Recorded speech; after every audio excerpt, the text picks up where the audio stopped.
In the last section, we built our add post component. In this section, we'll set up our post.js component, and this will be our main form. This will display all the posts to the users. So let's begin by creating a file called post.js in our blog directory, and we can start with our usual imports. And we'll be displaying all our posts in a table, so let's import all the different pieces of the table we need from Material UI. And then let's set up our post class as an empty div. And now we can begin setting it up. Let's first start with a header of posts, and we'll wrap everything in a paper. And this will give it a nicer overall look than if we didn't use this and just had a table. And inside the table, we'll start off with the table head, and these are just the headings we have for our table. So the first heading is obviously going to be title, which will be in a row and in a table cell. And we're not going to put a heading for the body of the post, because I think most people will understand if they see the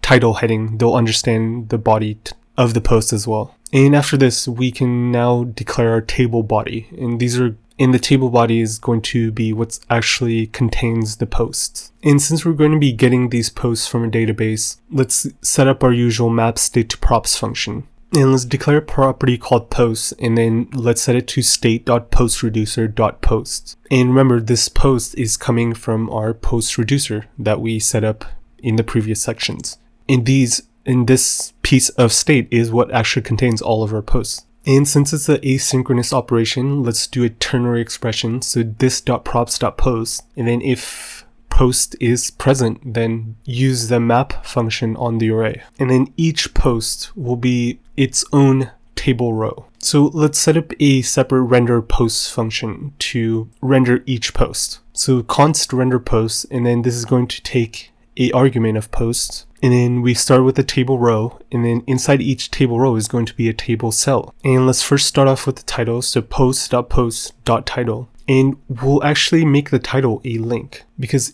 in our main form, if a user clicks on the title of a post, they should be taken to that individual post. And then inside the to property of the link element, we can do path name equal to post/plus post.post.pid. And this will ensure that each post has a unique URL. And then as a second argument, we can do state, and then we can pass in the entire posts. And this will allow us to access the post information in the show post component. And next, we also need the post body. So we do post.post.body, and we can wrap it in a paragraph tag. And we're done setting up this render post functional component. So let's now declare it in our render method. So just do render post, and then remember, we also need the key since this is an array. So we set the key equal to post.pid. And we also need to pass in the post, so it's going to be post equals post. And for our else statement, we can just do null. Now let's set up our Axios request that will be used to actually retrieve the post from the database. And we'll need to use this in the component did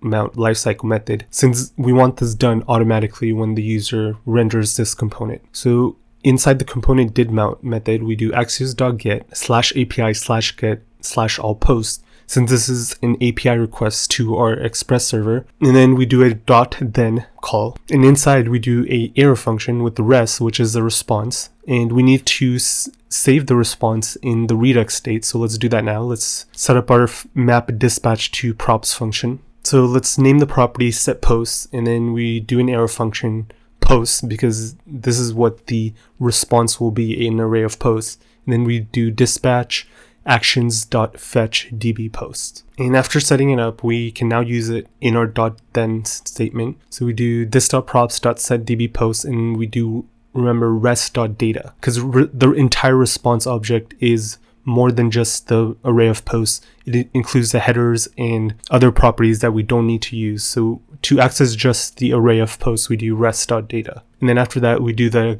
.catch, and then the console.log our error. And this is all we need to retrieve our posts from the database. So we went a little fast setting up the component. Let's see and fix any bugs or mistakes we made. And yes, the key for a render post functional component should be posts.pid, not posts/pid. And also our fetch db post should be lowercase in the map dispatch to props method. And our argument for render post should be just post, not post. And same thing in the h4 title, it should be post.post, not posts. And we also need map dispatch to props passed into our connect function. And finally, we need a way to access the add post component that we set up in the last step. So we'll include a add post button, but we'll wrap the entire button in a link. This will make the entire button clickable. If we didn't wrap it in a link, but we wrap the link in a button, the entire button will not take the user to a new link. So we can just set it up like so, and we're done. That's it. This is all we need to do to set up our main forum.